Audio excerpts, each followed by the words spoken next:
Hello friends, आप सभी लोगों को प्रणाम। मेरा नमस्ते। आप सब लोग कैसे हैं? होप सो आप सब लोग बहुत ही अच्छे हैं, अपने घरों में ये त्यौहार मना रहे हैं। इसे तीन छठ कहा जाता है और हल छठ भी कहीं कहीं कहा जाता है। यूपी में इस त्यौहार को बहुत ही धूमधाम से मनाया जाता है। यह त्यौहार महिलाएं अपने पुत्र के लंबी आयु के लिए रहती हैं। आइए हम आपको सब दिखाते हैं इसको कैसे रहा जाता है और इसकी विधि क्या है, इसमें क्या क्या चीज़ें लगती हैं। तो ये है महुए के पत्ते, ये है मिट्टी की कटोरियाँ जो कि हमने अपने हाथों से कल रात को बना के रख ली थी और ये रात भर में सूख गई हैं। और ये है तिन्नी का चावल जो हमने सुबह में धुल कर रख दिया था 1 घंटे पहले और पानी छन चुका है। हमने मिक्सर में इसको डाल करके इसका पाउडर बना लिया है। अब हम इसका एक स्मूथ डो रेडी करेंगे। हल्का हल्का पानी डाल के, एक बार में पानी नहीं डालना है, हल्का हल्का सा पानी डाल के धीरे धीरे हाथों से इसको अच्छे से सॉफ्ट डो रेडी करना है। डो रेडी हो जाने के बाद इसको 10 मिनट या 5 मिनट के रेस्ट के लिए रखना है।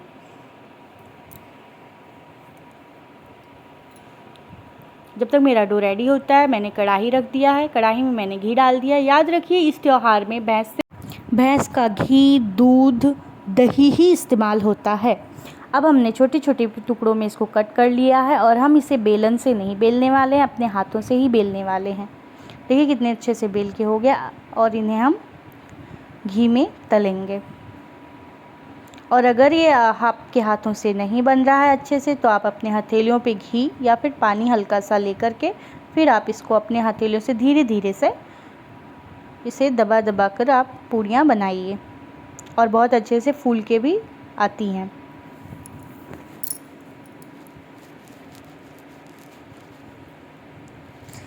देखिए मेरी पूड़ियाँ भी रेडी हो गई हैं। धीरे धीरे सारी तैयारियाँ हमारे यहाँ शुरू हो गई हैं। आधे 1 घंटे में हमारे यहाँ पूजा स्टार्ट हो जाएगा। आज मेरे पतिदेव का व्रत है जो कि मंगलवार रहते हैं, तो उनके लिए मैंने ताल मखाना और सिंगदाना भून लिया है। और यहाँ मैंने थाली में सारी चीज़ें रेडी कर ली हैं। तिन्नी का चावल है, हल्दी है, चना है, महुआ है और दही है, कपड़ा है, सब रख लिया है। ये पूड़ियाँ हैं और महुए के पत्ते ले लिए हैं। यहाँ मेरे मम्मी जी ने मिट्टी ला करके मिट्टी को अच्छे से मैश कर करके कुश के पौधे को और तिन्नी के पौधे को और महुए के पत्तों को एक साथ रख करके उन्होंने आंगन में स्थापित किया हुआ है और इसी को हम पूजेंगे। ये देखिए कितने अच्छे से मम्मी जी ने बना लिया है, एकदम रेडी हैं। तब तक जब तक उधर सब हो रहा था तब तक मैंने सोचा मैं अपने पैरों में आलता लगा लेती हूँ, क्योंकि मुझे आलता लगाना बहुत ही अच्छा लगता है। और हमारे यहाँ रिवाज है, कोई भी छोटा या बड़ा कोई भी त्यौहार होता है तो हम आलता अपने पाँव में ज़रूर लगाते हैं। अब यहाँ पे हमारे यहाँ पूजा चालू हो गई है। हम आपको कथा सुनाते हैं। नमस्कार दोस्तों, आपके माता पिता, गुरुदेव, भगवान और इष्ट देव सभी को मेरा प्रणाम। आज इस वीडियो में हम आपको हर छठ की पौराणिक कहानी सुनाएंगे। हर साल भाद्रपद माह की कृष्ण पक्ष को हर छठ का पर्व मनाया जाता है। इसे अनेक नामों से जाना जाता है। धार्मिक मान्यताओं के अनुसार संतान की लंबी उम्र के लिए हर छठ का व्रत किया जाता है। कहा जाता है कि इस व्रत के पुण्य प्रभाव से पुत्र को कष्टों से मुक्ति मिलती है। इस व्रत में महिलाएं प्रत्येक पुत्र के आकार के आधार पर 6 छोटे मिट्टी के बर्तनों में 5 या 7 भुने हुए अनाज या सूखे मेवे भरती है। चलिए कहानी शुरू करते हैं। प्राचीन काल में एक ग्वालिन थी। उसका प्रसव काल अत्यंत निकट था। एक और वह प्रसव से व्याकुल थी तो दूसरी ओर उसका मन गोरस बेचने में लगा हुआ था। उसने सोचा कि यदि प्रसव हो गया तो गोरस यूं ही पड़ा रह जाएगा। यह सोचकर उसने दूध दही के घड़े सिर पर रखे और बेचने के लिए चल दी। किंतु कुछ दूर पहुंचने पर उसे असहनीय प्रसव पीड़ा हुई। वह एक झरबेरी की ओट में चली गई और वहां एक बच्चे को जन्म दिया। वह बच्चे को वहीं छोड़कर पास के गांव में दूध दही बेचने चली गई। संयोग से उस दिन हर षष्ठी थी। गाय भैंस के मिश्रित दूध को केवल भैंस का दूध बताकर उसने सीधे साधे गांव वालों को बेच दिया। उधर जिस झरबेरी के नीचे उसने बच्चे को छोड़ा था उसके समीप ही खेत में एक किसान हल जोत रहा था।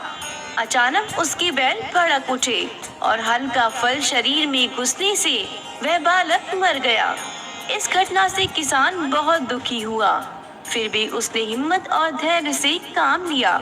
उसने झरबेरी के कांटों से ही बच्चे के चिरे हुए पेट में टांके लगाए और उसे वहीं छोड़कर चला गया।